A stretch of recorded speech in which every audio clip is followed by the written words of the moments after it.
Përshëndetje miq, sot do t'ju prezantoj 5 bimë të egra që i gjejmë shpesh në natyrë dhe që njihen për vlerat e tyre tradicionale. Do të flasim për qinglën, mustaqet e mistrit, amarantin e egër, qershizën e zezë dhe specin e egër. Le të zbulojmë së bashku veçoritë e tyre. Qingla, me emrin botanik Sambucus ebullus, në zonën tonë i themi cingla. Është një bimë shumë vjeçare që rritet spontanisht në vende të lagështa dhe livade. Ka lule të bardha të mbledhura në tufë dhe fruta të zinj kur pishen.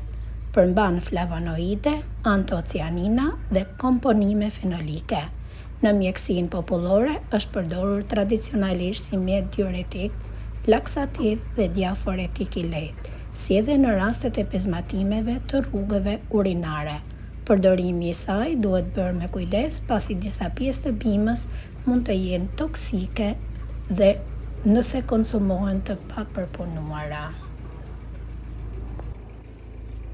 Mustaqet e mistrit janë fije të holla që dalin nga kalliri i mistrit dhe shpesh hidhen si mbetje, por në fakt janë përdorur prej kohësh në mjekësinë popullore. Ato përmbajnë flavonoide, kalium, vitamina dhe përbërës fenolik. Çaji i përgatitur prej tyre njihet tradicionalisht për veprimin diuretik, duke ndihmuar eliminimin e lëngjeve të tepërta nga organizmi dhe duke mbështetur funksionimin normal të rrugëve urinare. Për persona që vuajnë nga gurët në veshka, çaji i mustaqeve të mistrit është shumë efektiv.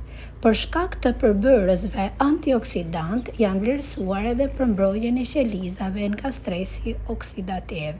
Mblidhen kur janë të freskëta dhe ruhen në hije.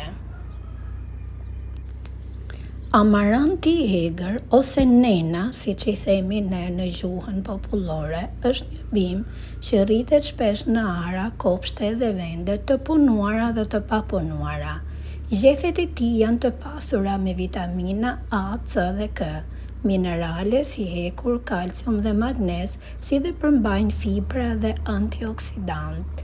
Është për të vënë re se amaranti i egër lëshon 3 lloje farash, secila farë ka vitin e saj kur do të mbi, pra farat që janë për të mbirë vitin e parë, vitin e dytë dhe vitin e tretë. Për shkak të kësaj përbërje ushqyese, në shumë vende përdoret si perime e egër në gatimet tradicionale.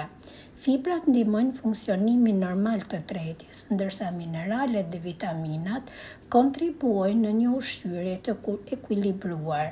Farat e amarantit njihen gjithashtu për përmbajtjen e proteinave bimore dhe lëndëve ushqyese të vlefshme. Është një bimë e thjeshtë, por me vlera të mëdha ushqyese. Black nightshade, qershiza e zezë, njihet në zonën tonë. Me emrin botanik Solanum nigrum, është një bimë e egër që rritet në shumë zona. Ka lule të bardha dhe kokra të vogla që bëhen të zeza kur pishen.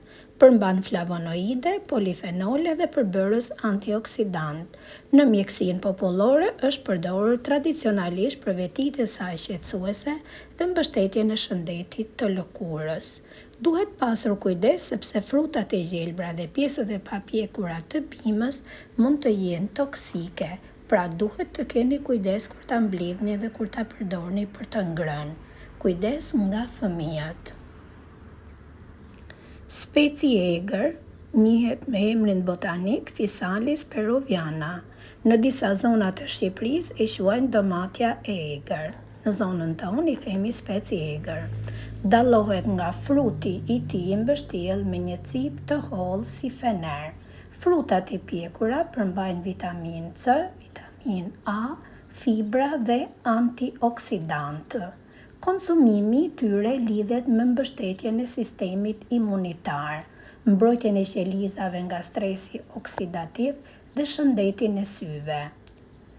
Fruti i tij duhet të konsumohet kur të jetë i pjekur plotësisht, pra merr një ngjyrë portokalli ose të kuqe. Cipa mbështjellëse nuk duhet të konsumohet. Konsumohet vetëm kur fruti është plotësisht i pjekur.